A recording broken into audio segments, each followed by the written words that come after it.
Chapter 26, in which a mysterious character appears upon the scene, and many things inseparable from this history are done and performed. The old man had gained the street corner before he began to recover the effect of Toby Crackett's intelligence. He had relaxed nothing of his unusual speed, but was still pressing onward in the same wild and disordered manner, when the sudden dashing past of a carriage and a boisterous cry from the foot passengers, who saw his danger, drove him back upon the pavement.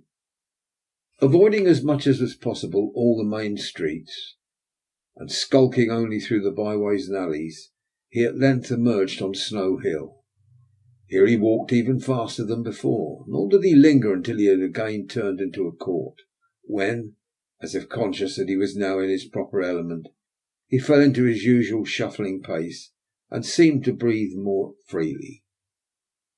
Near to the spot on which Snow Hill and Holborn Hill meet opens upon the right hand as you come out of the city, a narrow and dismal alley leading to Saffron Hill. In its filthy shops are exposed for sale huge bunches of second-hand silk handkerchiefs of all sizes and patterns, for here reside the traders who purchase them from pickpockets. Hundreds of these handkerchiefs hang dangling from pegs outside the windows or flaunting from the doorposts, and the shelves within are piled with them. Confined as the limits of Field Lane are, it has a barber, coffee shop, its beer shop, its fried fish warehouse. It is a commercial colony of itself, the emporium of petty larceny, visited at early morning and setting of dusk by silent merchants who traffic in dark back parlours, and who go as strangely as they come. Here the clothesman, the shoe vamper, and the rag merchant display their goods as signboards to the petty thief. Here stores of old iron and bones, and heaps of mildewy fragments of woollen stuff and linen, rust and rot in the grimy cellars. It was into this place that the Jew turned. He was well known to the sallow denizens of the lane, for such of them as were on the lookout to buy or sell nodded familiarly as he passed along. He replied to their salutations in the same way, but bestowed no closer recognition until he reached the further end of the alley, when he stopped to address a salesman of small stature who had squeezed as much of his person into a child's chair as the chair would hold, and was smoking a pipe at his warehouse door. "Why, the sight of you, Mr. Fagin, would cure the up out of me," said this respectable trader in acknowledgment of the Jew's inquiry after his health. "The neighbourhood was a little too hot, Lively," said Fagin, elevating his eyebrows and crossing his hands upon his shoulders. "Well, I've heard that complaint of it once or twice before," replied the trader, "but it soon cools down again. Don't you find it so?" Fagin nodded in the affirmative, pointing in the direction of Saffron Hill. He inquired whether anyone was up yonder tonight. "At the Cripples?" inquired the man. The Jew nodded. "Let me see," perused the merchant, reflecting. "Yes, there's some half a dozen of 'em gone in, that I knows. I don't think your friend's there." "Sikes is not, I suppose?" inquired the Jew with disappointed countenance. "Non istuentus, as the lawyers say," replied the little man, shaking his head and looking amazingly sly. "Have you got anything in my line tonight?" "Nothing tonight," said the Jew, turning away. "Are you going up to the Cripples, Fagin?" cried the little man, calling after him. "Stop, I don't mind if I have a drop there with you." But as the Jew was looking back, wagged his hand to intimate that he preferred being alone, and moreover, as the little man could not very easily disengage himself from the chair, the sign of the Cripples was for a time bereft of the advantage of Mr. Lively's presence.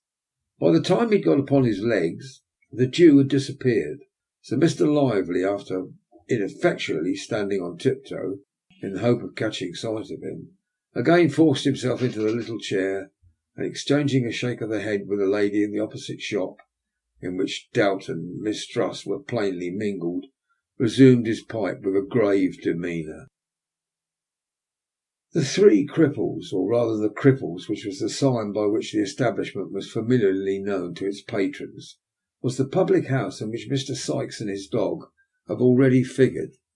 Merely making a sign to a man at the bar, Fagin walked straight upstairs, and opening the door of a room and softly insinuating himself into the chamber, looked anxiously about, shading his eyes with his hand, as if in search of some particular person.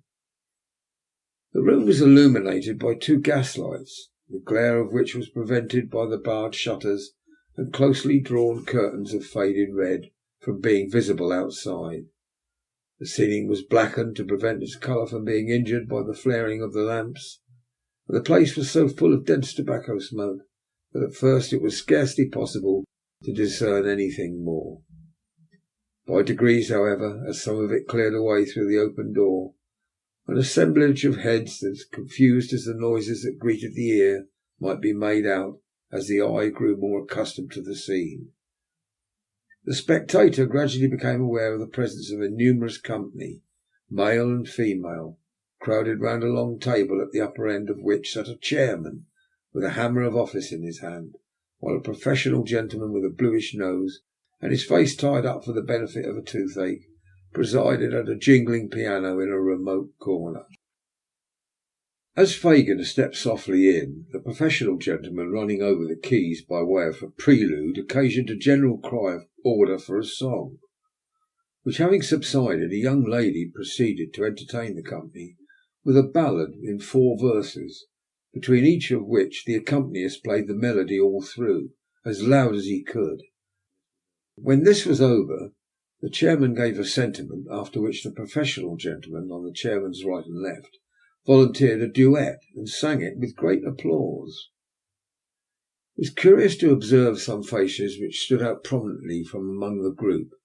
There was the chairman himself, the landlord of the house, a coarse, rough, heavy-built fellow, who, while the songs were proceeding, rolled his eyes hither and thither, and seeming to give himself up to joviality, had an eye for everything that was done, and an ear for everything that was said, and sharp ones too. Near him were the singers, receiving with professional indifference the compliments of the company, and applying themselves in turn to a dozen proffered glasses of spirits and water, tendered by their more boisterous admirers, whose countenance, expressive of almost every vice in almost every grade, irresistibly attracted the attention by their very repulsiveness. Cunning, ferocity, and drunkenness in all its stages were there, in their strongest aspect, and women, some with the last lingering tinge of their early freshness almost fading as you looked, others with every mark and stamp of their sex utterly beaten out, and presenting but one loathsome blank of profligacy and crime. Some mere girls, others but young women, and none past the prime of life, formed the darkest and saddest portion of this dreary picture. Fagin, troubled by no grave emotions, looked eagerly from face to face while these proceedings were in progress, but apparently without meeting that of which he was in search.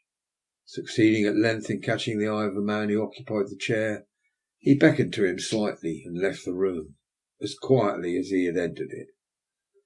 "What can I do for you, Mr. Fagin?" inquired the man as he followed him out to the landing. "Won't you join us? They'll be delighted, every one of them." The Jew shook his head impatiently and said in a whisper, "Is he here?" "Is he here?" "No," replied the man. "And no news of Barney?" inquired Fagin. "None," replied the landlord of the Cripples, for it was he. "He won't stir till it's all safe, depend on it. They're on the scent down there, and that if he moved he'd blow upon the thing at once. He's all right enough, Barney is, else I should have heard of him. I'll pound it that Barney's managing properly. Let him alone for that." "Will he be here tonight?" asked the Jew, laying the same emphasis on the pronoun as before. "Monks, do you mean?" inquired the landlord, hesitating. "Hush," said the Jew. "Yes." "Certain," replied the man, drawing a gold watch from his fob. "I expected him here before now. If you wait 10 minutes he'll be—" "No, no," said the Jew, hastily, as though, however desirous he might be to see the person in question, he was nevertheless relieved by his absence. "Tell him I came here to see him, and that he must come to me tonight. No, say tomorrow. As he is not here, tomorrow will be time enough." "Good," said the man. "Nothing more?" "Not a word now," said the Jew, descending the stairs. "I say," said the other, looking over the rails and speaking in a hoarse whisper, "what a time this would be for a cell. I've got Phil Barker in here, so drunk that a boy might take him." "Ah, but it's not Phil Barker's time," said the Jew, looking up. "Phil has something more to do before we can afford to part with him. So go back to the company, my dear, and tell them to lead merry lives while they last." The landlord reciprocated the old man's laugh and returned to his guests. The Jew was no sooner alone than his countenance resumed its former expression of anxiety and thought. After a brief reflection he called a hack cabriolet and bade the man drive towards Bethnal Green. He dismissed him within some quarter of a mile of Mr. Sikes' residence, and performed the short remainder of the distance on foot. "Now," muttered the Jew as he knocked at the door, "if there's any deep play here, I shall have it out of you, my girl, cunning as you are." She was in her room, the woman said. Fagin crept softly upstairs and entered it without any previous ceremony. The girl was alone, lying with her head upon the table and her hair straggling over it. "She has been drinking," thought the Jew coolly, "or perhaps she is only miserable."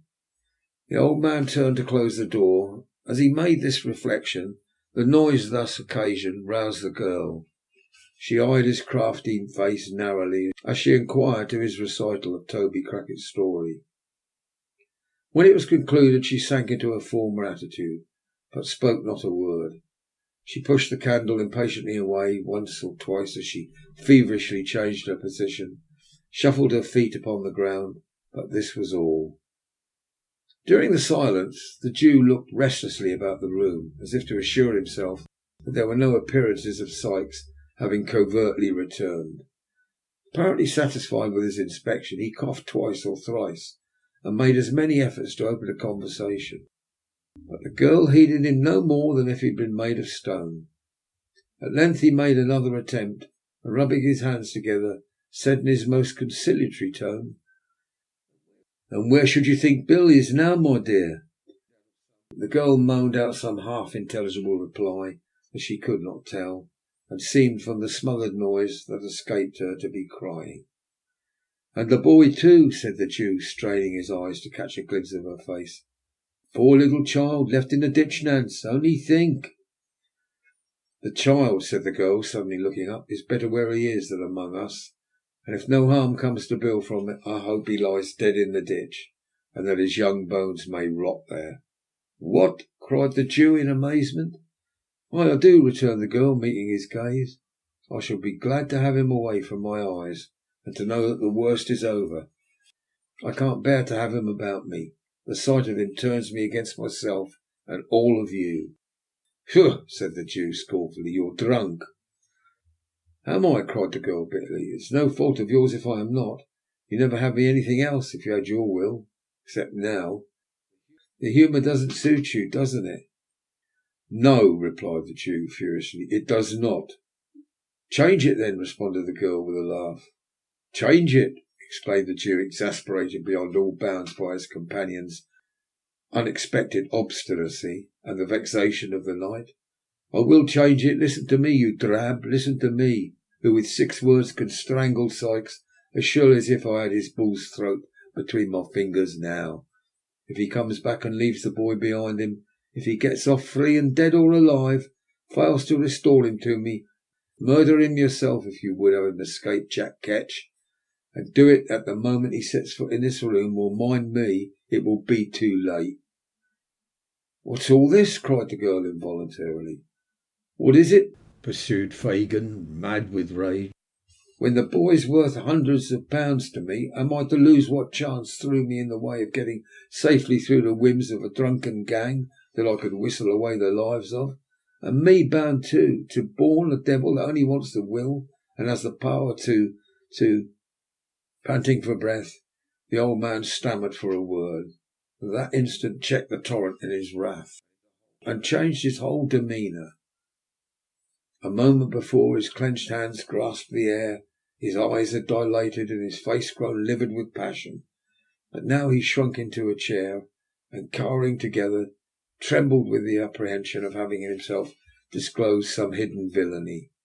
After a short silence, he ventured to look round at his companion.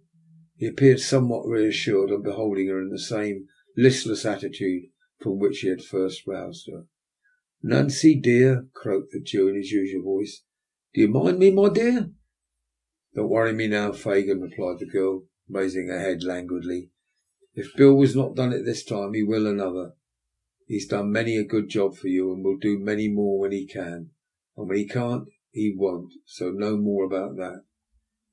"But regarding this boy, my dear," said the Jew, rubbing the palms of his hands nervously together. "The boy must take his chance with the rest," interrupted Nancy hastily. "I hope, and I say again, I hope he's dead and out of harm's way and out of yours. That is, if Bill comes to no harm, and if Toby gets clear off. Bill's pretty sure to be safe, for Bill's worth two of Toby any time." "And about what I was saying, my dear," observed the Jew, keeping his glistening eyes steadily upon her. "You must say it all over again if there's anything you want me to do," rejoined Nancy. "And if it is, you had better wait until tomorrow. You put me up for a minute, but now I'm stupid again." Fagin put several other questions, all with the same drift of ascertaining whether the girl had profited by his unguarded hints. But she answered them so readily, and was withal so utterly unmoved by his searching looks, that his original impression of her being more than a trifle in liquor was confirmed. Nancy, indeed, was not exempt from a failing which was very common among the Jew's female pupils, and in which, in their tenderer years, they were rather encouraged than checked. A disordered appearance and a wholesale perfume of Geneva which pervaded the apartment afforded strong confirmatory evidence of the justice of the Jew's supposition, and when, after indulging in the temporary display of violence above described, she subsided first into dullness and afterwards into a compound of feelings, under the influence of which she shed tears one minute, and in the next gave utterance to various exclamations of "never say die," and diverse calculations as to what might be the amount of the odds so long as a lady or gentleman was happy. Mr. Fagin, who had considerable experience of such matters in his time, saw with great satisfaction that she was very far gone indeed.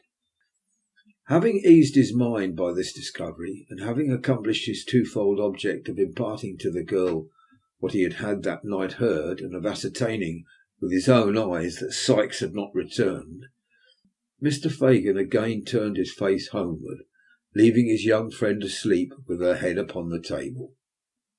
It was within an hour of midnight. The weather being dark and piercing cold, he had no great temptation to loiter. The sharp wind that scoured the streets seemed to have cleared them of passengers, as of dust and mud, for a few people were abroad, and they were, to all appearance, hastening fast home.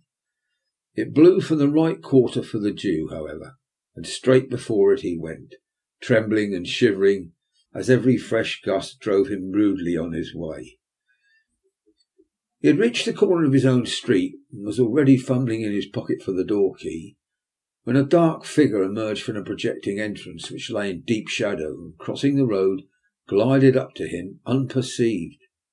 "Fagin," whispered a voice close to his ear. "Ah," said the Jew, turning quickly round. "Is that—" "Yes," interrupted the stranger. "I've been lingering here these 2 hours. Where the devil have you been?" "On your business, my dear," replied the Jew, glancing uneasily at his companion, and slackening his pace as he spoke. "On your business all night." "Oh, of course," said the stranger with a sneer. "And well, what's come of it?" "Nothing good," said the Jew. "Nothing bad, I hope," said the stranger, stopping short and turning a startled look on his companion. The Jew shook his head and was about to reply when the stranger, interrupting him, motioned to the house before which they had by this time arrived, remarking that he had better say what he had got to say under cover, for his blood was chilled with standing about so long, and the wind blew through him. Fagin looked as if he could have willingly excused himself from taking home a visitor at that unseasonable hour, and indeed muttered something about having no fire, but his companion repeating his request in a peremptory manner, he unlocked the door and requested him to close it softly while he got a light. "It's as dark as the grave," said the man, groping forward a few steps. "Make haste." "Shut the door," whispered Fagin from the end of the passage. As he spoke, it closed with a loud noise. "That wasn't my doing," said the other man, feeling his way. "The wind blew it to, or it shut of its own accord, or one or the other. Look sharp with a light, or I shall knock my brains out against something in this confounded hole." Fagin stealthily descended the kitchen stairs. After a short absence he returned with a lighted candle and the intelligence that Toby Crackit was asleep in the back room below, and that the boys were in the front one. Beckoning to the man to follow him, he led the way upstairs. "We can say the few words we've got to say here, my dear," said the Jew, throwing open a door on the first floor. "And as there are holes in the shutters, and we never show lights to our neighbours, we shall set the candle on the stairs there." With those words, the Jew, stooping down, placed the candle on an upper flight of stairs exactly opposite to the room door. This done, he led the way into the apartment, which was destitute of all movables save a broken armchair and an old couch or sofa without covering, which stood behind the door. Upon this piece of furniture the stranger sat himself with the air of a weary man, and the Jew, drawing up the armchair opposite, they sat face to face. It was not quite dark, the door was partially open, and the candle outside threw a feeble reflection on the opposite wall. They conversed for some time in whispers, though nothing of the conversation was distinguishable beyond a few disjointed words here and there. A listener might easily have perceived that Fagin appeared to be defending himself against some remarks of the stranger, and that the latter was in a state of considerable irritation. They might have been talking thus for a quarter of an hour or more, when Monks, by which name the Jew had designated the strange man several times in the course of their colloquy, said, raising his voice a little, "I tell you again, it was badly planned. Why not have kept him here among the rest and made a sneaking, snivelling pickpocket of him at once?" "Only hear him!" exclaimed the Jew, shrugging his shoulders. "What, you mean to say you couldn't have done it if you had chosen?" demanded Monks sternly. "Haven't you done it with the other boys scores of times? If you had patience for a 12-month at most, couldn't you have got him convicted and sent safely out of the kingdom, perhaps for life?" "Whose turn would that have served, my dear?" inquired the Jew humbly. "Mine," replied Monks. "But not mine," said the Jew submissively. "He might have become of use to me. When there are two parties to a bargain, it's only reasonable that the interests of both should be consulted, is it, my good friend?" "What then?" demanded Monks. "I saw it was not easy to train him to the business," replied the Jew. "He was not like the other boys in the same circumstances." "Curse him or no," muttered the man, "or he would have been a thief long ago."